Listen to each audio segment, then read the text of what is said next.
मित्रमैत्रिणींनो नमस्कार. युववाणीच्या आजच्या कार्यक्रमात मी अबोली धारकर तुमचं स्वागत करते. मित्रांनो, नुकताच गणेशोत्सव झाला आणि ठिकठिकाणी येता जाता खूप जाहिराती दिसल्या, खूप देखावे दिसले. त्यामध्ये अवयव दान ही जाहिरात नकळत माझं लक्ष वेधून घेत होती. मित्रांनो, दान ही खूप मोठी गोष्ट असते हे आपण लहानपणापासूनच ऐकतो. दानशूर करण्याची गोष्ट तर सगळे नेहमीच ऐकतो. पण दान करणं म्हणजे फक्त पैसा, मौल्यवान गोष्टी, दागदागिने मोठ्या मनाने एखाद्याला देणं किंवा समाजसेवेसाठी आर्थिक मदत करणं इतका संकुचित अर्थ आहे का याचा? नक्कीच नाही. मित्रांनो, फक्त पैशाने दान मोजता येत नाही. पैशा व्यतिरिक्तही अनेक दानधर्म असतात. त्यातलंच एक अवयवदान. मित्रांनो, आपण रक्तदान, नेत्रदान, देहदान या गोष्टी नेहमीच ऐकतो आणि खूप वेळा असं दानही करतो. पण अवयवदान ही गोष्ट जरा वेगळी आहे आणि याचीच सविस्तर माहिती आज आपण घेणार आहोत डॉक्टर मनीष माळी यांच्याकडून. डॉक्टर मनीष माळी हे किडनी विकार तज्ज्ञ आणि किडनी ट्रान्सप्लांट तज्ज्ञ असून त्यांनी त्यांचं शिक्षण BJ मेडिकल कॉलेज पुणे तसंच जसलॉक हॉस्पिटल मुंबई इथून घेतलंय. डॉक्टर माळी, तुमचं या कार्यक्रमामध्ये स्वागत आहे. नमस्कार. मला सगळ्यात पहिल्यांदा या अवयवदान या कन्सेप्ट विषयी विचारायला आवडेल. तसं म्हणायला गेलं तर जसं तुम्ही आता सांगितलं, दान ही सगळ्यात मोठी गोष्ट आहे जी मनुष्य आपल्या त्याच्या आयुष्यात करतो.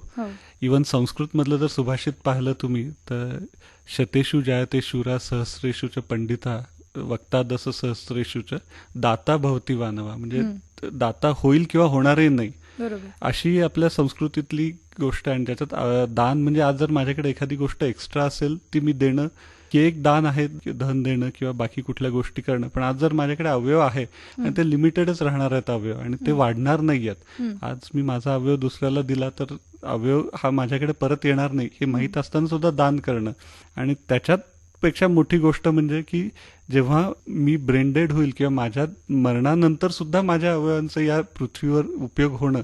देह नष्ट जरी असला तरी अवयव आपण इथं वापरू शकतो. अवयवांची स्वर्गात गरज नाही. तर हे अवयव इथं पृथ्वीवर सोडून जाणं आणि त्यामुळे 9 लोकांचं आयुष्य सुखकर होणं हेच मोठं दान आहे. आणि यासाठीच अवयवदान ही एक नवीन कन्सेप्ट आलेली आहे आजकाल.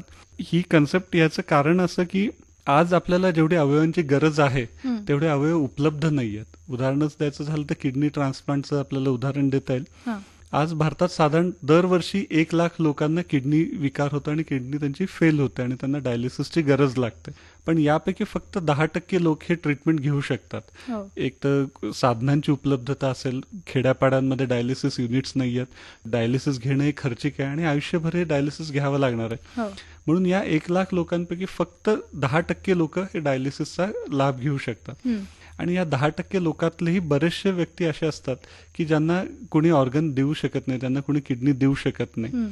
कायद्याने जर आपण पाहिलं तर आई वडील, बहीण भाऊ, मुलगा मुलगी, पती पत्नी हे किडनी देऊ शकतात. जर आपण पाहिलं तर जगभरातून दिवसाला साधारण 6000 लोक हे अवयव मिळत नाही, अवयवाची प्रतीक्षा करत हे वेटिंग लिस्टवर मृत होतात. दिवसाला 6000 जगभरातून हा फार मोठा आकडा आहे. मगाशी सर तुम्ही म्हणताना असं म्हणालात की जाणारा व्यक्ती हा 9 लोकांचं आयुष्य सुकर करून जाऊ शकतो. त्याचा अर्थ आपण 9 प्रकारचे अवयव दान करू शकतो का? अगदी बरोबर आहे. याच्यात असं आहे की आपल्याकडे 2 किडनीज असतात, 2 डोळे, एक लिव्हर, एक पॅनक्रियाज, एक स्मॉल इंटेस्टाईन ज्याला आपण म्हणू शकतो, हार्ट आणि लंग, असे 9 अवयव आपण जाताना दान करून जाऊ शकतो. नेत्रदान, देहदान किंवा रक्तदान या 3ही गोष्टींपेक्षा अवयवदान हे वेगळं असतं. म्हणजे आता युवकांमध्ये जर बघितलं तर रक्तदानामध्ये अगदीच युवक अत्यंत उत्साहाने सहभागी होतात. पण नेत्रदान आणि देहदान ही गोष्ट मरणानंतरच होऊ शकते. पण मग अवयवदान हे कसं वेगळं आहे त्यापेक्षा? आज जी मला तुम्ही संधी दिलीत युवकांबरोबर संवाद साधायसाठी आणि याच्यात जे आता तुम्ही मगाशी जो उल्लेख केलात की युवक हिरिरीने काम करत असतात, तर युवकांना आज रक्तदानाचं महत्व कळलेलं आहे. त्यांच्यासाठी अवयवदानाचं महत्व समजून सांगणं फार मोठी गोष्ट नाहीये.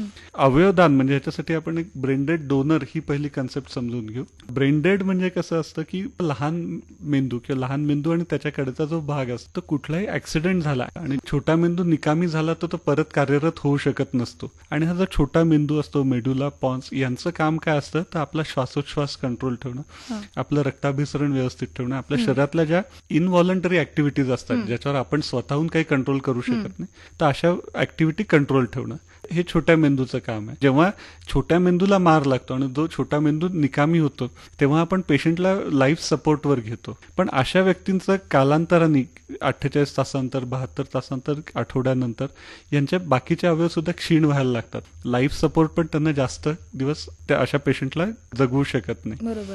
अशी व्यक्ती कधी ना कधी जाणारच असते. स्टेम डेथ आणि कोमा या दोन एक कम्प्लीट वेगवेगळ्या गोष्टी. पण कोमातली व्यक्ती ही परत व्यवस्थित होऊ शकते, पण ब्रेनस्टेम डेड झालेला व्यक्ती हा परत व्यवस्थित होऊ शकत नाही. तर जो व्यक्ती ब्रेनस्टेम डेड असतो तेव्हा 2 न्यूरोलॉजिस्ट किंवा 2 न्यूरोसर्जन्स हे 6 तासाच्या अंतराने काही स्पेसिफिक टेस्ट करतात. आणि जेव्हा न्यूरोलॉजिस्ट किंवा न्यूरोसर्जन हा त्या व्यक्तीला ब्रेन डेड डिक्लेअर करतो आणि 2 न्यूरोलॉजिस्ट 6 तासांनी डिक्लेअर करतात, तेव्हा आपण या व्यक्तीला ब्रेन डेड डोनर म्हणतो.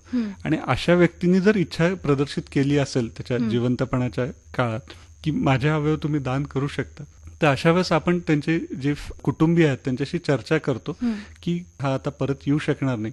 हा त्या फॅमिलीसाठी खूप मोठा एक आघात असतो. तेव्हाच डॉक्टर म्हणतात की तुम्ही याचे अवयव देऊ शकता.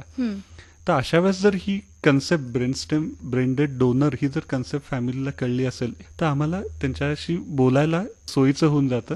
नॉर्मली अशा व्यक्तींना इन्फेक्शन कुठलं नसतं, अशा व्यक्तींचं हृदय चांगलं चालू असतं आणि त्यामुळे अशा व्यक्तींचे जर ऑर्गन काढले, ज्या व्यक्तीला गरज आहे, जी व्यक्ती डायलिसिसवर आहे, अशा व्यक्तीला जर या किडनी बसवल्या तर ती व्यक्ती विदाऊट डायलिसिस आयुष्य जगू शकते. आणि अशा 9 व्यक्तींच्या आयुष्यात आपण त्यांचं आयुष्य सुखकर करू शकतो. म्हणजे थोडक्यात अवयवदान ही अशी गोष्ट आहे की जे मरणाची वाट बघत असतात किंवा त्या वाटेवर असतात त्यांनी जायच्या आधी करायचं हे दान, की जे मरणोत्तर आपण नाही करू शकत. त्यानंतर आपण फक्त देहदान किंवा नेत्रदानच करू शकतो. अगदी बरोबर. म्हणजे ही थोडी कन्सेप्ट नक्कीच लोकांना पटवून घ्यायला थोडी अवघड मला वाटतेय. पण मग याची जागरूकता निर्माण करण्यासाठी डॉक्टर म्हणून काय काय गोष्टी तुम्ही करता? जागरूकता हा फार महत्वाचा मुद्दा तुम्ही इथं उपस्थित केलात. कारण इव्हन काही डॉक्टरांच्यात सुद्धा जागरूकता नाहीये. म्हणजे ही फार खेदाची गोष्ट आहे. कारण आजकाल सुपर स्पेशालिटीचा जमाना आलेला आहे. प्रत्येक जण आपल्या स्पेशालिटीकडे लक्ष देऊन असतो. इव्हन जे पॅरामेडिकल स्टाफ असतात, नर्सेस असतात, टेक्निशियन असतात, ह्यांच्यात ही जागरूकता नसते. इव्हन आम्हाला या गोष्टीत ज्यांचं सहाय्य लागतं असं पोलीस डिपार्टमेंट, त्यांना सुद्धा हा अवेअरनेस नसतो. बऱ्याचदा पोलीस हे पंचनामासाठी अडून बसतात. पोलीस म्हणतात डेथ सर्टिफिकेट द्या तर पंचनामा करतो.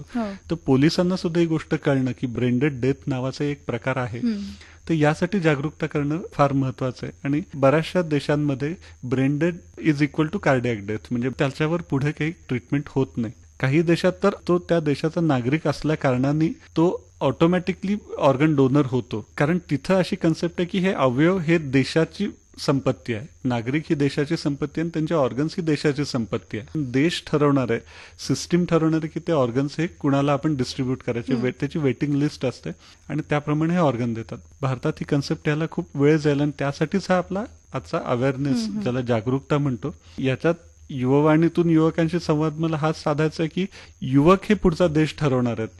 आणि जर या युवकांपर्यंत ही जर गोष्ट कळली की माणूस जाताना 9 जणांना आयुष्य देऊन जाऊ शकेल, हीच त्या मृत व्यक्तीला चांगली श्रद्धांजली राहील. पण आता हे दान करायचं की नाही यासाठी किती कालावधीमध्ये जावा लागतो? कसं आहे, हा डिसिजन आपण जेवढा लवकर घेऊ तेवढं चांगलं. कारण जर आज आपण ऑर्गन डोनेशनसाठी तयार नाही झालो तर आज ना उद्या ती व्यक्ती जाणार आहे. आणि जसा वेळ होत जातो तसं शरीरात काहीतरी हॉर्मोनल चेंजेस होत जातात आणि त्यामुळे ऑर्गनचं फंक्शन हे कमी होत जातं. तर यामुळे जेवढ्या लवकरात लवकर हा डिसिजन घेऊ आपण तेवढं ह्यासाठी चांगलं आहे. देहदान जे आहे ते माणूस मेल्यानंतर सुद्धा देहदान करू शकतो.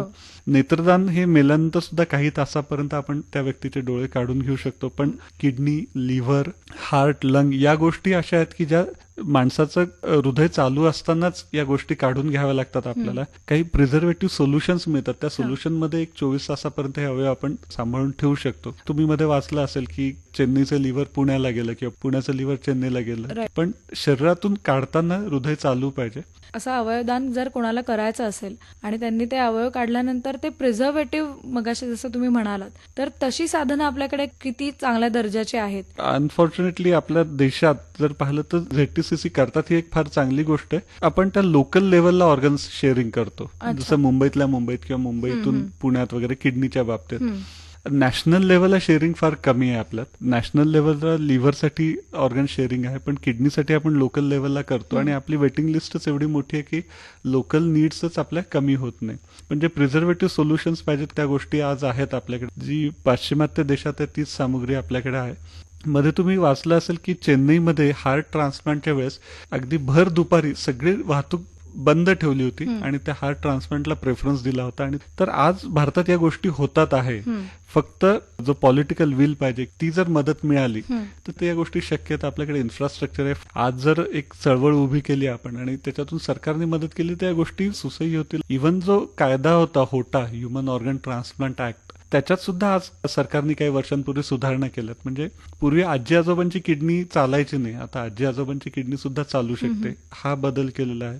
ऑर्गन शेअरिंग म्हणजे माझ्या घरात एखादी व्यक्ती आहे जी मला किडनी देऊ इच्छिते, पण त्याची किडनी मला मॅच होत नाही. तसंच दुसरं पण एक पेअर आहे ज्याच्यात सुद्धा ती व्यक्ती त्यांच्या व्यक्तीला किडनी देऊ शकते पण मॅच होत नाही, पण त्या व्यक्तीची किडनी माझ्या व्यक्तीला किडनी मॅच होते, माझ्या व्यक्तीची त्यांना मॅच होते. तर हे जे ऑर्गन एक्सचेंज आहे, हे ऑर्गन एक्सचेंज सुद्धा कायदेशीर झालं, ज्याला आपण स्वॅप ट्रान्सप्लांट म्हणतो. तर कायदा सुद्धा आपल्याला मदत करायला लागलेला आहे. फक्त कायदे बनवणाऱ्यांपर्यंत या गोष्टी पोहोचवणं आणि हा अवेअरनेस त्यांच्यात निर्माण करणं याचीच आज गरज आहे. त्यात अशा ज्या गोष्टी असतात की खूप लोकांपर्यंत या सोयी सुविधा पोहोचू शकत नाही, तर अशांची संख्या ही नक्कीच अवयवदान करणाऱ्या लोकांपेक्षा खूप जास्त असते. तर प्रत्येकालाच न्याय मिळू शकतो असं नाहीये. तर मग तुम्ही अशा लोकांना पण या अवयवदानाबद्दल सांगता का, की म्हणजे त्यांच्या थ्रू त्यांचे जे ओळखीचे आहेत अशा लोकांकडून अवयवदान होऊन त्यांनाही चांगलं लाईफ मिळू शकतं? आज समजा 1000 विद्यार्थ्यांनी अवयवदानाचे फॉर्म भरले. ते एक साधा फॉर्म असतो, ज्या फॉर्मवर तुमचा फोटो असतो, तुमचं नाव, पत्ता, ब्लड ग्रुप जर माहित असेल तर तो लिहिलेला असतो आणि तुम्हाला कुठले कुठले ऑर्गन डोनेट करायचे याबद्दल टिक मार्क करायचं असतं. तर हे केल्यानंतर तुम्हाला एक ऑर्गन डोनर कार्ड म्हणून मिळतं. जे कार्ड एक साधं कार्ड असतं. आज त्या कार्डमध्ये युनिफॉर्मिटी नाहीये, प्रत्येक संस्था स्वतःचं कार्ड बनवती आहे. आज तुम्ही पाहिलं असेल तर आमिर खानने सुद्धा ऑर्गन डोनेशनवर सही केली आहे. युवराज सिंग सुद्धा एक ब्रँड अँबॅसिडर झालाय क्रिकेटपटू. तर वेगवेगळ्या सेलिब्रिटी सुद्धा याला मदत करतात आणि याच्यामुळे अवेअरनेस वाढायलाही फारच उपयोग होणार आहे आपल्याला. फक्त त्याची रजिस्ट्री आपण मेंटेन करत नाहीये, कारण आपल्याला त्या फॉर्म भरून घेणं किंवा ऑर्गन डोनेशन कार्ड देणं ह्याच्या मागची कन्सेप्ट ही आहे की आज 1000 जणांनी जरी फॉर्म भरले तरी 1000 जण ब्रेनडेड होतील असं नाही. प्रत्येक व्यक्ती वेगवेगळ्या कारणांनी मृत होणार आहे. पण आज भारतात जेवढे ब्रेनडेड व्यक्ती होतात तेवढे जर पाहिले तर जेवढे वेटिंगवर पेशंट आहेत किंवा जेवढे पेशंट डायलिसिस आहेत, तर भारताची सगळी गरज पूर्ण भरून निघणार आहे. ह्याच्यामुळे आपल्याला फक्त फॉर्म भरायचा उद्देश एवढा की आज जर मी फॉर्म भरला तर माझे 4 मित्र चौकशी करतील की तू कसला फॉर्म भरतोयस, आणि मग त्यांना जर मी समजून सांगू शकलो तर ते 4 मित्र फॉर्म भरतील. हा अवेअरनेस वाढवणं आणि तो संवाद होणं आणि त्याच्यामुळे त्यांची संमती मिळणं या गोष्टीला, ह्या गोष्टी सुसह्य होतील. म्हणजे अवेअरनेसनी यील्ड वाढणार नाही, पण इनडायरेक्ट बेनिफिट्स हे खूप आहेत आपल्याला. तुम्ही म्हणलात की तो एक फॉर्म भरावा लागतो, तर ही प्रोसेस एवढी सोपी आहे का? म्हणजे की कोणत्याही हॉस्पिटलमध्ये हा अवयवदानासाठी फॉर्म मिळू शकतो? अवयवदानाचा फॉर्म हा एकदम साधा फॉर्म आहे. याच्यात ऑनलाईन फॉर्म अवेलेबल आहे. तुम्ही ऑनलाईन फॉर्म भरू शकता आणि तुम्हाला घरपोच त्याचं अवयवदानाचं कार्ड येऊ शकतं. ही प्रोसिजर एकदम सिंपल आहे. फॉर्म भरणं हे फक्त की बाकीच्यांना माहीत असणं की आज मी अवयवदानासाठी संमती दिलेली आणि ज्यामुळे 4 जास्त व्यक्ती प्रेरित होऊन त्या फॉर्म भरतील. हाच आजचा आपला उद्देश आहे. राईट. पण आता अवयवदान करताना ती व्यक्ती ब्रेन डेड होणं गरजेचं असतं, पण आता दरवेळेस अशा ऍक्सिडेंटल केसेस असतील असं नाही आणि त्याच्यामध्ये ते लास्ट स्टेजला असतात, तर केव्हाही ते डेड होऊ शकतात. अशा काळामध्ये सुद्धा आपण हे करू शकतो का अवयवदान? आज सरकारने जे धोरण आखलेलं आहे त्या धोरणानुसार सगळ्यात पहिली स्टेप आहे की ब्रेनडेड आयडेंटिफाय करणं. आज आपल्याकडे बरेचसे हॉस्पिटल्स असे आहेत की ज्याच्यात ब्रेनडेड पेशंट्स असतात, पण ते ब्रेनडेड पेशंट आयडेंटिफाय होत नाहीत. आयडेंटिफाय होत नाहीत, कारण जसं मी म्हटलं डॉक्टरांच्या ते अवेअरनेस नसतो. काही ठराविक टेस्ट असतात, त्या टेस्ट आपल्याला कराव्या लागतात. त्या टेस्ट आणि 2 न्यूरोसर्जननी किंवा 2 न्यूरोलॉजिस्टनी 6 तासानंतर करून डिक्लेअर करावं लागतं.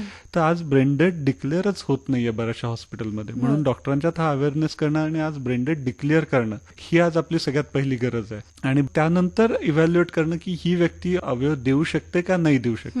अशा काही ठराविकच कंडिशन्स आहेत ज्याच्यात आपण हे अवयव रिफ्यूज केलेले आहेत. सगळ्यात महत्वाचं म्हणजे पेशंटमध्ये जर खूप सिरियस इन्फेक्शन असेल तर या व्यक्तीचे अवयव जर दुसऱ्या व्यक्तीला दिले तर त्या व्यक्तीला इन्फेक्शन व्हायचा चान्स असतो. बरोबर.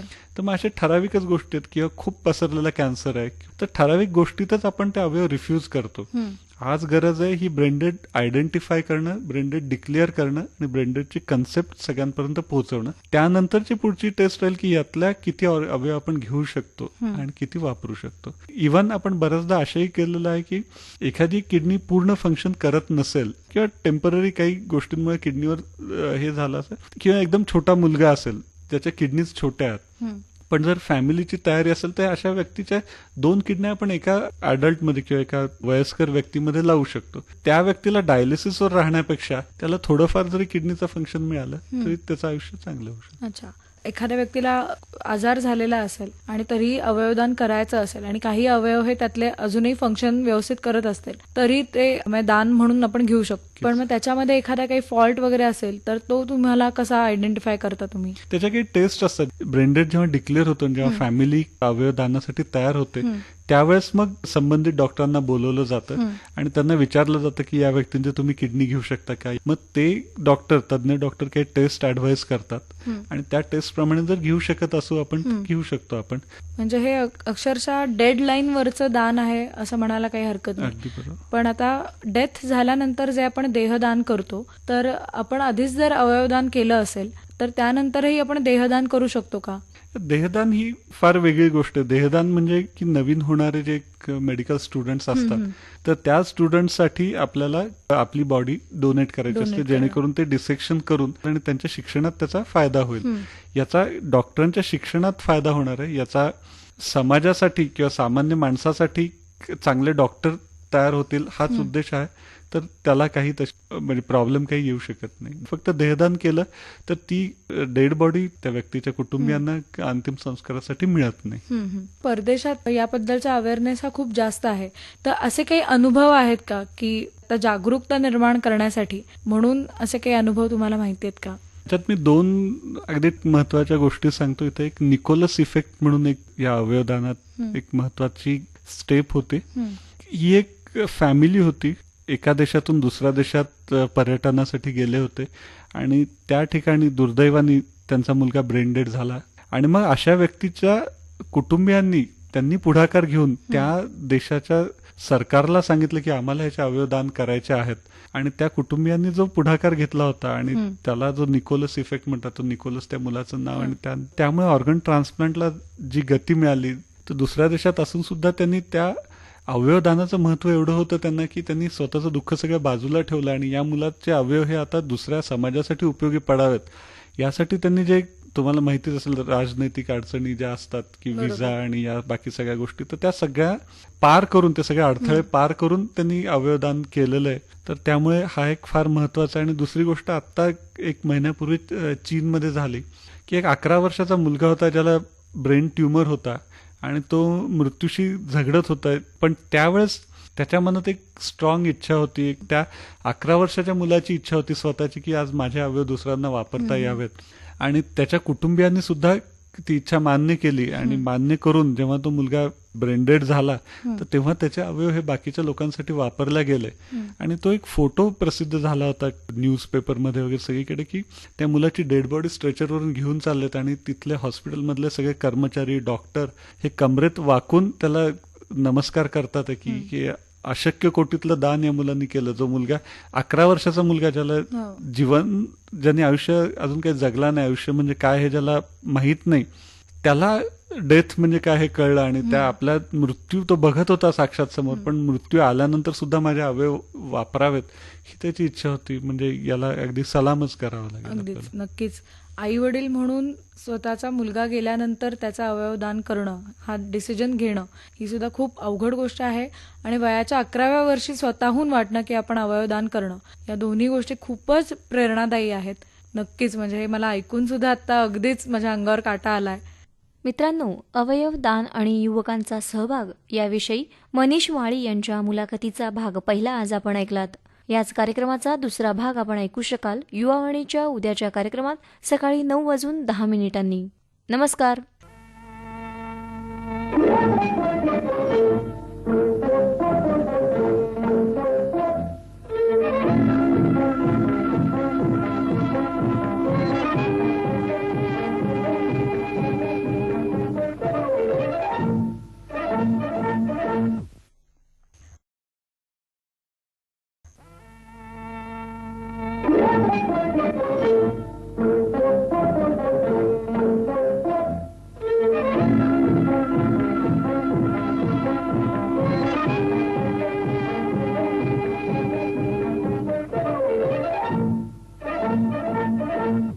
मित्रमैत्रिणींनो, युवावाणी कार्यक्रमात मी प्रज्ञा आपलं मनापासून स्वागत करते. मित्रांनो, अवयव दान आणि युवकांचा सहभाग याविषयी मनीष माळी यांच्या मुलाखतीचा भाग पहिला आपण काल ऐकलात. आता ऐकूया याच मुलाखतीचा भाग दुसरा. त्यांच्याशी बातचीत केली आहे अबोली धायरकर हिने. सर, तुम्ही एक किडनी विकार तज्ज्ञ आहात, तर मला त्याविषयी विचारावं असं वाटतंय की म्हणजे आपल्या समोर हसत खेळत असणारी व्यक्ती अचानक 2 दिवसामध्ये आपल्याला कळतं की त्यांची किडनी फेल झाली किंवा एखादा ऑर्गन फेल झालाय. तर असा ऑर्गन अचानक फेल होण्यामागचं काय कारण असतं? आजकाल आपण बघतोय की हे किडनीचे विकार किंवा बाकी अवयव खराब होणं याचं प्रमाण हे पूर्वीपेक्षा वाढलेलं आहे. नक्कीच. याला एक दुसऱ्या दृष्टीने बघतायत की आजकाल जे डायग्नोस्टिक मोडॅलिटीज आहेत, ज्या लॅब टेस्ट आहेत किंवा एक्सरे आहे, सोनोग्राफी आहे, तर याची उपलब्धता वाढलेली आहे. त्याचा अवेअरनेस हा डॉक्टरांच्या ते वाढलेला आहे. बऱ्याचदा असं व्हायचं पूर्वीच्या काळी की एकदम शेवटच्या स्टेजला ऑर्गन फेल झाल्यावर आपल्या लक्षात यायचं. बरोबर. पण एक गोष्ट नक्की आहे की आजकालचं राहणीमान जे बदललेलं आहे, जो तरुण मुलांच्या मध्ये डायबिटीसचं प्रमाण वाढलेलं आहे, ब्लड प्रेशरचं प्रमाण वाढलेलं आहे, स्ट्रेस वाढलेला आहे. तर याच्यामुळे कळत न कळत कुठेतरी किडनीवर नक्कीच आघात होतो या गोष्टीचा. कारण kidneys they are the one of the drainage systems of the body. म्हणजे शरीरातली जी घाण आहे, जी काही वेस्ट प्रॉडक्ट्स आहेत ती लघवी वाटे शरीराच्या बाहेर काढणे हे किडनीचं काम आहे. बरोबर. जसं कुठलंही मशीन असेल तर एका स्मूथ ह्याच्यात जर चालत राहिलं तर ते मशीन व्यवस्थित चालतं. ते जर हाफ हजार्डली चालत राहिलं, शरीर हे सुद्धा एक मशीन आहे, त्याला जर एक नियम घालून दिले, एक जर व्यवस्थित वापरलं तर ते व्यवस्थित बरेच वर्ष चालू शकतं. पण त्याच्यावर जास्त लोड देत गेलो तर कुठं ना कुठं किडनीवर हा लोड येतो आणि त्यामुळे किडनीचा रक्तपुरवठा कमी होणं म्हणा किंवा बाकी गोष्टींमुळे किडनी खराब होऊ शकते. जे किडनी खराब होण्याची जी महत्वाची कारणं सांगितलं तर त्याच्यात एक महत्वाचं म्हणजे डायबिटीस आहे, ब्लड प्रेशर आहे, किडनी स्टोन्स आहेत, काही पेन किलर्स आहेत, काही अल्टरनेटिव्ह मेडिसिन्स आहेत, ह्याच्यामुळे होऊ शकतं. काही किडनीचे विकार जे अनुवंशिक असतात, जे फॅमिलीतून चालत आलेले असतात. काही वेळा बऱ्याचदा सारखं लघवीचं इन्फेक्शन होऊन त्या गोष्टीमुळे सुद्धा किडनी फेल होऊ शकते. तर अशी बरीच कारण आहेत, पण सगळ्यात महत्वाचं जर पाहिलं तर डायबिटीस आणि ब्लड प्रेशर हे एक महत्वाचं कारण आहे. ब्लड प्रेशर डायबिटीसचा जर कंट्रोल व्यवस्थित नाही राहिला तर किडनी खराब होते. किडनी खराब झाल्यामुळे परत ब्लड प्रेशर डायबिटीसचा कंट्रोल खराब होतो, परत या गोष्टी किडनीला डॅमेज करतात. हे एक असं एक विशेष सर्कल ज्याला म्हणतो आपण, हे चालू राहतं. म्हणून प्रत्येकाने किडनी आपली काम करते का नाही हे बघायसाठी सिंपलच्या टेस्ट आहेत. एक युरिनची टेस्ट आहे आणि एक ब्लडची टेस्ट आहे, जी टेस्ट आपण कुठल्याही लॅबमध्ये करू शकतो. बीपी आहे का नाही, शुगर आहे का नाही हे चेक करत राहण्याने जर असेल तर ते कंट्रोलमध्ये ठेवणं. पेन किलर्स, आजकाल तरुणांच्यात हे असतं की कामाचे वेळा बदललेल्या असतात, अंग दुखत असतं, गाडीवर प्रवास असतो, टू व्हीलरवर प्रवास असेल, एक्झर्शन होतं, अंग दुखतं, गोळ्या घेतल्या जातात, पेन किलर्स घेतल्या जातात, तेवढ्यापुरतं बरं वाटतं, मग परत सारखं पेन किलर अब्यूज व्हायला लागतो. तर या गोष्टीमुळे सुद्धा किडनी डॅमेज होते.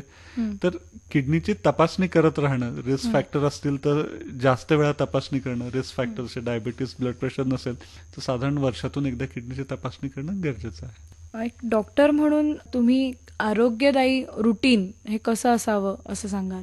ह्याच्यात किडनीच्या दृष्टीने जर म्हटलं तर आपल्या जेवणाच्या वेळा या व्यवस्थित असाव्यात. साधारण ठराविक पद्धतीचं जेवण त्या वेळेस खावं. जे प्रत्येकाच्या घरच्या ह्याच्यानुसार त्याच्यात थोडेफार बदल होतील. कोण फुलके खात असेल, कोण चपाती खात असेल, पण ते मॉडरेट असावं सगळं. कुठल्याही गोष्टीचा अतिरेक नको, झोपेचा अतिरेक नको, झोप एकदम कमी पण नको, व्यसनं कुठली नकोत. पाणी एक तहान लागेल एवढं प्यावं, साधारण 2.5 ते 3 लिटर पाणी दिवसाला पिणं. आपल्या वातावरणाचा जर विचार केला उन्हाळ्याचा वगैरे, तर त्याप्रमाणे पाणी व्यवस्थित पित राहणं, अननेसरी औषधं वगैरे न घेणं, ब्लड प्रेशर चेक करत राहणं, या गोष्टी आहेत. या गोष्टी जर व्यवस्थित पाळल्या, म्हणजे रात्री जास्त न जेवणं, वजन जास्त वाढू न देणं, नियमित व्यायाम करत राहणं, तंबाखू किंवा स्मोकिंग वगैरे अशी कुठली व्यसनं जर असतील तर त्यांनी सुद्धा किडनीला डायरेक्ट डॅमेज होऊ शकतं. आता आपण किडनीविषयी बोलतोय तर डायलिसिस ही गोष्ट त्याबरोबर जास्ती करून येतेच. तर किडनी विकारात डायलिसिसची गरज केव्हा पडते? डायलिसिस जेव्हा लागतं याचा अर्थ किडनीचं काम हे, दोन्ही किडनीचं काम हे 10% कमी चाललेलं असतं. अशा वेळेस आपल्याला डायलिसिस लागतं. डायलिसिस म्हणजे काय की जे काम किडनी करते, शरीरातले जे वेस्ट प्रॉडक्ट्स आहेत किंवा जे विषारी पदार्थ आहेत जे शरीरात तयार होत राहतात प्रत्येक क्षणी, प्रत्येक मिनिटाला, तर हे युरिनमधून बाहेर जाणं गरजेचं असतं. जे जात नाहीत तर ते मग आपल्याला एका मशीनद्वारे, एका स्पेसिफिक फिल्टरद्वारे हे आपण विषारी पदार्थ आपण बाहेर काढतो. तर याला मेडिकल लँग्वेजमध्ये डायलिसिस असं म्हणतात. डायलिसिसची गरज पडली म्हणजे किडनीचं काम 10% कमी झालं, एक ढोबळ मानाने सांगायचं झालं तर. पण ह्याच्यातही 2 प्रकार आहेत. कधी कधी किडनी टेम्पररी फेल झालेली असते, म्हणजे एखादं इन्फेक्शन झालेलं असेल, मलेरिया असेल, डेंग्यू असेल किंवा बाकी अशा काही गोष्टी असतील, टेम्पररी किडनी फेल झालेली असेल, तर अशा वेळेस हे डायलिसिस लागतं. हे काही ठराविक काळापुरतंच लागतं. पण बऱ्याचशा गोष्टी अशा असतात, डायबिटीस आहे, ब्लड प्रेशर आहे, बाकी किंवा जुनाट किडनीचे आजार आहेत, तर अशा वेळेस डायलिसिस लागलं की ते याचा अर्थ असा असतो की किडनी ही कम्प्लीट फेल झालेली आहे. मग या पेशंटला पुढे आयुष्यभर डायलिसिसच करावं लागेल किंवा पुढे किडनी ट्रान्सप्लांट करावं लागेल. तर जेव्हा किडनी कम्प्लीट फेल होते आणि ती रिकव्हर व्हायचे काही चान्स नसतात, तर अशा वेळेस मग डायलिसिस किंवा ट्रान्सप्लांट हे 2 ऑप्शन आपल्याकडे उपलब्ध असतात, पेशंटकडे उपलब्ध असतात. तर त्यापैकी जर भारताचा विचार केला किंवा इव्हन, म्हणजे भारताचा विचार याच्यासाठी मी म्हटलं की भारतात पेशंटला स्वतः डायलिसिसचे पैसे भरावे लागतात. इन्शुरन्स कव्हर हे फार अगदी क्वचित लोकांकडेच असतं. तर जेव्हा आपल्याला स्वतःला स्वतःच्या खिशातून जर डायलिसिसला पैसे भरायचे आहेत आणि आयुष्यभर जर डायलिसिस करायचं झालं तर साधारण डायलिसिसचा खर्च हा 1000 ते 1500 या दरम्यान असतो साधारण कुठल्याही हॉस्पिटलला पाहिलं आपण. आणि अशा आठवड्यातून 3 वेळा डायलिसिस करणं, महिन्यातून 12 डायलिसिस करणं, प्लस त्याच्याबरोबर काही इंजेक्शन्स वगैरे होणं, तर सर्वसाधारणपणे महिन्याचा खर्च हा 20 ते 25 हजार रुपये एका पेशंटला येतो. आणि हा खर्च हा कमी होणारा नसतो. हा खर्च दर महिन्याला एवढाच राहणारा असतो. उद्या इंजेक्शनची कॉस्ट वाढली, डायलिसिसची कॉस्ट वाढली तर हा खर्च वाढणारच असतो. आणि ह्याच्यात आपण अजून एक गोष्ट बघितलेली नाही, ती म्हणजे की हा पेशंट जर आठवड्यातून 3 वेळा डायलिसिसला येणार आहे आणि 3 वेळा तो 4 तास जर डायलिसिस करणार आहे, तर त्याचा हॉस्पिटलचा येण्या जाण्याचा वेळ, डायलिसिस युनिटमधलं वेटिंग टाइम, त्याच्यानंतरचा जो काही वेळ आहे, तर साधारण 1 दिवस हा पेशंटचा या सगळ्या गोष्टीला जातो. आणि युजली हे डायलिसिस पेशंट जेव्हा डायलिसिसला येतात तेव्हा त्यांच्याबरोबर कोणतरी एक व्यक्ती त्यांच्या बरोबर येत असते, सोबत येत असते. तर मग या व्यक्तीचं, या 2 व्यक्तींचं एका दिवसाचं उत्पन्न बुडतं. या 2 व्यक्ती हे 1 दिवस पूर्ण काही करू शकत नाही. असं महिन्यातून एक 12 डायलिसिस घ्यायचे म्हटलं तर महिन्यातून जर ही व्यक्ती 12 दिवस कामावर जाऊ शकत नसेल तर या व्यक्तीला सपोर्ट करायला फॅमिलीला सुद्धा जड जातं, कारण फॅमिलीच्या उत्पन्नातलाच काही भाग या आजारावर खर्च होता. आज बऱ्याच जणांचं जे वेतन म्हटलं ते सुद्धा 20-22 हजार नसतं. तर त्यामुळे किडनी विकार हा एका कुटुंबाचा विकार आहे. हा त्या व्यक्तीचा विकार राहत नाही, तर तो कुटुंबाचा विकार राहतो. आणि दुर्दैवाने आज कुठलाही संस्था जर म्हटले, चॅरिटेबल ट्रस्ट म्हटले किंवा काय, तर हे डायलिसिससाठी मदत करत नाहीत. कारण डायलिसिस ही कायम लागणारी प्रोसेस आहे आणि ज्याच्यात त्यांना माहित असतं की हा पेशंट चांगला होणार नाहीये, हा पेशंट 8 महिन्यातून 12-15 दिवस कामावरच जाऊ शकणार नाहीये, तर त्या व्यक्तीला मदत करायला बऱ्याचशा संस्था पुढे येत नाहीत. पण त्या उलट जर तुम्ही ट्रान्सप्लांटचं पाहिलं तर ट्रान्सप्लांटचा साधारण खर्च 2.5 ते 3 लाख हा ट्रान्सप्लांटचा ऑपरेशनचा खर्च असतो. एकदा ट्रान्सप्लांट झालं की साधारण 2 ते 3 महिन्यात पेशंट हा त्याच्या कामाला जाऊ शकतो आणि पेशंट नियर नॉर्मल लाईफ जगू शकतो. नियर नॉर्मल म्हणजे कसं की जो हेल्दी माणूस काम करू शकतो ते ऑलमोस्ट सगळं काम हा ट्रान्सप्लांट झालेला व्यक्ती करू शकतो. म्हणजे जे क्वालिटी ऑफ लाईफ म्हणतात आपण, तर जसं आधीचं आहे तसंच तो करतो. फक्त त्याला एक गोष्ट असते की त्याला रेग्युलर फॉलोअप करणं गरजेचं असतं, डॉक्टरला दाखवणं. आणि ही जी औषधं लिहून दिली आहेत ती औषधं कंटिन्युअस घेत राहणं. औषधांचा खर्च म्हणाल तर साधारण सुरुवातीच्या काळात औषधाचा खर्च जास्त असतो. साधारण 1 वर्षानंतर औषधाचा खर्च हा 3,000 ते 5,000 रुपये पर मंथ एवढा औषधाचा खर्च होतो. पण ह्याच्यात महत्वाची गोष्ट म्हणजे तो व्यक्ती स्वतः काम करून ते पैसे मिळवू शकतो. आणि ही मदत करायला बऱ्याचशा संस्था सुद्धा पुढे येऊन मदत करतात ट्रान्सप्लांट पेशंट्सना. अच्छा, म्हणजे डायलिसिस पेक्षा ट्रान्सप्लांट ही गोष्ट जास्त इफेक्टिव्ह आहे असं म्हणायला हरकत नाही. डायलिसिस पेक्षा कधीही म्हणजे इव्हन कुठल्याही वयोगटात किंवा कुठल्याही कंडिशनमध्ये कुठल्याही सिच्युएशनला ट्रान्सप्लांट पेक्षा डायलिसिस हे कधीच चांगलं नाहीये. इव्हन वयस्कर व्यक्ती असतील, त्यांना डायबिटीस असेल, बाकी प्रॉब्लेम्स असतील, हार्टचे प्रॉब्लेम असतील, तरी अशा व्यक्तींमध्ये जरी आपण पाहिलं तर डायलिसिस आणि ट्रान्सप्लांट मॅक्झिमम इक्वल येतील. पण डायलिसिसचे ऍडव्हान्टेज ट्रान्सप्लांट पेक्षा कधीच जास्त नाही. ट्रान्सप्लांट हे नेहमीच चांगलं राहील. आणि जर आपण भारतातला जर वयोगट पाहिला की ज्यांना किडनी विकार होतात तर त्या यंग एज ग्रुपमध्ये किंवा जो तरुण वर्ग आहे तर ह्यांच्यात कधीही ट्रान्सप्लांट शिवाय पर्यायच नाही. अच्छा, तर आपण आता ट्रान्सप्लांट विषयी बोलतोय, पण खूप वेळा आपल्याकडे असं किडनी रॅकेट वगैरे या गोष्टी आपल्या समोर आलेल्या आहेत. म्हणजे हे रॅकेट जे आहे तर याची एक भीती लोकांच्या मनामध्ये असते. तर किडनी ट्रान्सप्लांट किंवा इतर कुठला ऑर्गन जर आपल्याला ट्रान्सप्लांट करायचा असेल तर त्याची प्रोसिजर काय असते? याची प्रोसिजर एकदम सिम्पल आहे. प्रोसिजर म्हणजे की आपण पहिलं रेसिपिएंट आयडेंटिफाय केलेलं असतं, जो व्यक्ती डायलिसिस त्याला लागणार आहे. तर अशा व्यक्तींशी आपण जेव्हा काउन्सिलिंग करतो किंवा जे डिस्कशन करतो तेव्हा त्यांना सांगतो की ऍडव्हान्टेजेस डिसएडव्हान्टेजेस सांगतो दोन्ही गोष्टीचे. मग जेव्हा पेशंट ट्रान्सप्लांटचा डिसिजन घेतो, ट्रान्सप्लांटचा डिसिजन घेतल्यावर मग आपण त्याच्या फॅमिलीचं स्क्रीनिंग करतो की त्यातलं कोण हे पॉसिबल डोनर आहे. मग त्यांच्यातून जे व्हॉलंटरीली किंवा आपणहून जो किडनी द्यायला तयार होईल मग त्याच्या बेसिक टेस्ट आपण पहिला करून घेतो. त्याचा ब्लड ग्रुप चेक करतो. ब्लड ग्रुप जर मॅच होत असेल तर आपण ट्रान्सप्लांट करू शकतो. आजकाल नवीन काही टेक्नॉलॉजी आलेली आहे ज्याच्यानुसार आपण ब्लड ग्रुप मॅच होत नसताना सुद्धा त्या व्यक्तीचा ब्लड ग्रुप मॅच करून घेऊ शकतो रेसिपिएंटवर काही प्रोसिजर्स करून. आणि तसे सुद्धा आपण सक्सेसफुल ट्रान्सप्लांट 2 केलेले आहेत आतापर्यंत की ब्लड ग्रुप मॅच होत नसताना सुद्धा केलेलं आहे. आणि या बेसिक काही ज्या टेस्ट असतात ज्या डोनरच्या आपण करतो तर त्याच्यात आपण पहिलं हेच बघतो की या व्यक्तीची, कारण आपल्यासाठी डोनर हा आजपर्यंत पेशंट नाही आहे. डोनर हा एक हेल्दी ह्युमन बिईंग आहे आणि आज आपल्याला त्याची किडनी काढून त्याला नुकसान काही करायचं नाही. जसं आम्हाला हिपोक्रेटिक ओथ मध्ये सांगितलेलं आहे की you should not do any harm to anybody. तुम्हाला पेशंट ठीक करता नाही याला काही हरकत नाही, पण तुम्ही पेशंट कुणाचं नुकसान नाही केलं पाहिजे. तर यासाठी जो डोनर येतो, डोनर म्हणजे फॅमिलीतलेच असतात. जसं मगाशी म्हटलं की आई वडील, बहीण भाऊ, पती पत्नी किंवा मुलगा मुलगी किंवा आजी आजोबा यापैकी जर कोण किडनी द्यायला तयार असेल तर मग त्यांच्या आपण बेसिक टेस्ट करतो. टेस्ट म्हणजे की या व्यक्तीची किडनी काढल्याने या व्यक्तीला काही नुकसान होणार नाही, ही सगळ्यात पहिली महत्वाची टेस्ट आहे. दुसरं, त्या व्यक्तीचा अॅनेस्थेशिया फिटनेस बघतो आपण. ऑपरेशन मोठं असतं, एवढं ऑपरेशन सहन करू शकेल का नाही. आणि तिसरी गोष्ट की या दोघांची किडनी मॅच होते का नाही. तर या 3 गोष्टी फार महत्वाच्या आहेत. या 3 गोष्टींची सगळी तपासणी झाली की मग आपण त्या व्यक्तींचे कागदपत्र मागवतो. कागदपत्र असतात ज्याच्यात त्या 2 व्यक्तींचं नातं प्रूव्ह करणारे कागदपत्र असतात. सरकारी ओळखपत्र असतात, जसं पॅन कार्ड असेल, आधार कार्ड असेल, वोटर आयडी कार्ड असेल, तर असं सरकारी ओळखपत्र लागतं, रहिवासी प्रमाणपत्र लागतं किंवा पुरावा लागतो आणि दोघांमधलं रिलेशन प्रूव्ह करणारे कागदपत्र, रेशन कार्डवर रिलेशन असतं, तर असे लागतात. मग त्यानंतर आपण ॲफिडेव्हिट तयार करतो आणि हे ॲफिडेव्हिट करून आपण एक सरकारी कमिटी असते, प्रत्येक हॉस्पिटलची वेगवेगळी कमिटी असते आणि त्याच्यात सरकारी व्यक्ती येत असतात. तर त्या कमिटी समोर आपण हे ठेवतो. जो नेफ्रॉलॉजिस्ट ट्रान्सप्लांट करणार आहे किंवा जो सर्जन ट्रान्सप्लांट करणार आहे या दोघांना या कमिटीत बिलकुल स्थान नसतं. इनफॅक्ट हे सगळं इम्पार्शल राहावं, एकदम क्लिअर राहावं, ट्रान्सपरंट राहावं यासाठीच असतं. कमिटी इव्हॅल्युएट करते. कमिटी हीच गोष्ट बघते की हा जो व्यक्ती किडनी डोनेट करतोय हा कुठल्या पैशाच्या मोहानी किंवा कुठल्याही दबावाला बळी न पडता हा किडनी डोनेट करतोय, हा स्वयंस्फूर्तीने किंवा आपणहून आपल्या कुठला जो बहीण असेल, भाऊ असेल, ज्यांचं चांगलं होणार आहे त्यासाठी हा डोनेट करतो. हे कमिटी इव्हॅल्युएट करते. जेव्हा कमिटी त्याच्यावर सही करते तर त्यानंतर मग आपण पेशंटला ऑपरेशनला घेतो. इव्हन डोनरला ही मुभा असते की इव्हन सगळी मीटिंग झाली, कमिटी झाली, सही झालं, सगळं झालं, पण इव्हन ऑपरेशन करेपर्यंत सुद्धा डोनर कुठल्याही क्षणी माघार घेऊ शकतो.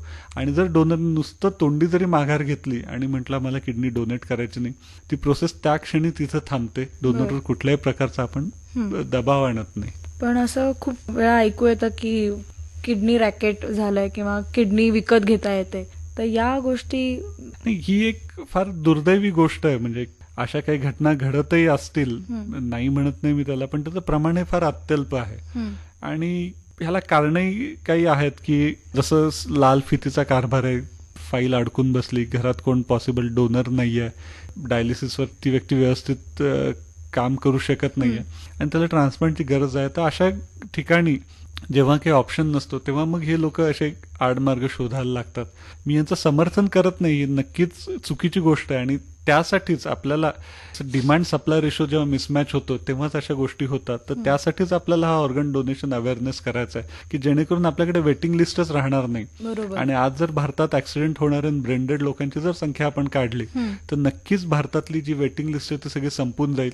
आणि त्यामुळे मला तर अशी आशा वाटते की एखादा दिवस असाही येईल की ज्या दिवशी तुम्हाला डायग्नोज झालं की तुम्हाला किडनी फेल्युअर आहे त्याच दिवशी तुमच्यासाठी पुढचा डोनरही तयार असेल आणि तुम्हाला वेटिंग लिस्टवर जास्त राहावं नाही लागणार. नक्कीच असा आशादायी दिवस येऊ.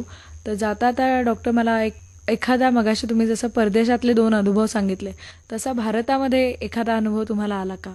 भारतात असे बरेचसे अनुभव आलेले आहेत. त्यातला एक अनुभव मी इथं सांगू इच्छितो की एक पेशंट होता, नाव नाही घेत आता मी इथे, पण पेशंट एक साधारण 45 वयाचा पेशंट ज्याला बऱ्याच वर्षापासून डायबेटीस आहे, जो एका पुण्यातल्याच कंपनीत एका मोठ्या पदावर काम करतो, इंजिनियर आहे, एज्युकेटेड फॅमिली आहे, त्यांचे 2 भाऊ आहेत, ते एक इंजिनिअरिंग कॉलेजला प्रिन्सिपल आहेत, एकदम व्यवस्थित वेल सेटल्ड फॅमिली. वडील ज्यांचे जे शिक्षक होते आधी पूर्वी आणि आज रिटायर्ड झालेले, त्यांना आज वय 77 वर्ष वय होतं वडिलांचं.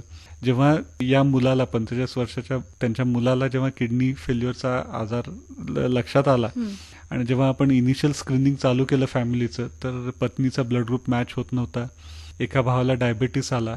मग हे 2 डोनर जेव्हा आपण बाजूला ठेवले आणि बाकीच्यांचा विचार जेव्हा चालू केला तर तेव्हा ते वडील जे होते, वडील तर इव्हन सुरुवातीपासूनच उत्सुक होते, पण जेव्हा त्यांच्या लक्षात आलं की हे 2 व्यक्ती देऊ शकत नाही, अजून बऱ्याचशा व्यक्ती होत्या घरातल्या, अजून बाकीचे भाऊ शिल्लक होते, तर अशा वेळेस ते वडील स्वतःहून आपणहून पुढे आले. वडिलांचं वय 77 वर्ष, स्वतःहून पुढे आले आणि म्हटलं की आज मी माझ्या मुलाला किडनी देऊ इच्छितो, माझी खूप इच्छा आहे. सुरुवातीला सुद्धा त्यांनी ती इच्छा दाखवली होती, पण आपण बाकीच्यांचं स्क्रीनिंग केलं नव्हतं म्हणून त्यांचा आपण विचार केला नव्हता. पण जेव्हा ते 77 वर्षाचे वडील आले म्हटलं आज मला माझी किडनी द्यायची आहे, तर आज जर तुम्ही जे ॲम्स्टरडॅम क्रायटेरिया आम्ही वापरतो डोनर सिलेक्शनसाठी, तर त्याच्यात असं म्हटलेलं की 65 वर्षाच्या पुढची किडनी शक्यतो घेऊ नये, आणि घेतली तर त्यांना मार्जिनल डोनर म्हणतो, कारण अशा व्यक्तींचं किडनीचं काम हे चांगलं चालू नसतं. पण आज हे 77 वर्षाचे वडील पुढे आले आणि म्हटलं की मला किडनी द्यायची इच्छा आहे. आम्ही त्यांना सांगितलं की तुमची किडनी एवढी व्यवस्थित काम करत नसेल आणि कदाचित ती किडनी काढल्याने तुम्हाला त्रास होईल, तर ते आम्हाला म्हटले तुम्ही अजून माझ्या टेस्टच कुठे केल्यात, तुम्ही टेस्ट करा आणि टेस्ट केल्यानंतर आपण बघू. मला नक्की कॉन्फिडन्स आहे की माझी किडनी माझ्या मुलाला चालणार. आमच्यासाठी पण ती नवीन गोष्ट होती की 77 वर्षाच्या व्यक्तीची किडनी काढणं आणि दुसऱ्याला बसवणं. पण मग आम्ही फॅमिलीची मीटिंग घेतली. फॅमिलीची मीटिंग घेतल्यानंतर फॅमिलीचं बाकीच्या मुलांचं असं म्हणणं पडलं की वडील जर एवढे तयार आहेत आणि जर तुम्ही वडिलांची किडनी जर नाही घेतलीत तर ते त्यांच्या मनाला खात बसतील. आज त्यांनी त्यांच्या आयुष्याचं ध्येय हे ठेवलं की माझ्या मुलाला माझी किडनी द्यायची, आणि ही जर किडनी जर ते देऊ नाही शकले तर हा त्यांच्यासाठी मानसिक आघात होईल. शारीरिक आघात ते कुठलाही सहन करू शकतील, या वयात एवढं आयुष्य त्यांनी जे कष्टात काढलेलं आहे, तर मानसिक आघात त्यांना खूप होईल. मग आम्ही त्या फॅमिलीकडून जेव्हा हे मिळाल्यानंतर मग आम्ही त्यांच्या टेस्ट केल्या सगळ्या, आणि सुदैवाने सगळ्या टेस्ट व्यवस्थित आल्या आणि आज त्यांचं किडनी ट्रान्सप्लांट झालं. किडनी ट्रान्सप्लांट नंतर सुद्धा नॉर्मल पेशंटला जो रिकव्हरी पिरियड असतो त्याच्यापेक्षा खूप आत ते रिकव्हर झाले. दुसऱ्या तिसऱ्या दिवशी तर ते व्यवस्थित चालत होते. ऑपरेशन झाल्यानंतर जी जबरदस्त इच्छाशक्ती होती त्यांची, आणि जे एक समाधान होतं की आपण मुलासाठी काहीतरी केलं या वयात सुद्धा. आणि नंतर हे सगळं झाल्यानंतर मग आम्ही जेव्हा आमचे स्टॅटिस्टिक्स पाहिले तर आज ती व्यक्ती भारतातली सगळ्यात वयोवृद्ध डोनर ठरलेली आहे, आणि जगात साधारण 3रा नंबर लागतो त्यांचा डोनेशनच्या बाबतीत. तर आज पेशंटने आम्हाला कॉन्फिडन्स दिला होता आणि पेशंटने आम्हाला दाखवलं की तुम्ही काहीतरी वेगळं करू शकता, आणि आज त्या पेशंटच्या कॉन्फिडन्समुळे सुद्धा आम्ही धाडस करू शकलो. आज कदाचित दुसऱ्या कोणी धाडस केलं नसतं, पण केलं. आणि शेवटी एकच आहे की जर तुमची इच्छाशक्ती चांगली असेल, तुमचे विचार चांगले असतील, तर तुम्हाला भगवान सुद्धा यश देतोच. नक्कीच डॉक्टर, खूप प्रेरणादायी अनुभव तुम्ही आज आमच्याबरोबर शेअर केलेत, आणि अवयवदान याच्यासारखं खूप मोठं दानाबद्दल आज तुम्ही आम्हाला इतकी सविस्तर माहिती दिली, त्याबद्दल मी तुमचे खूप आभार मानते. Thank you so much. धन्यवाद. तर मित्रांनो, आज आपण अवयवदान याविषयी जाणून घेतलं डॉक्टर मनीष माळी यांच्याकडून. पुन्हा भेटूया उद्या याच वेळी याच कार्यक्रमामध्ये. तोपर्यंत मी अबोली धारकर आपला निरोप घेते. नमस्कार.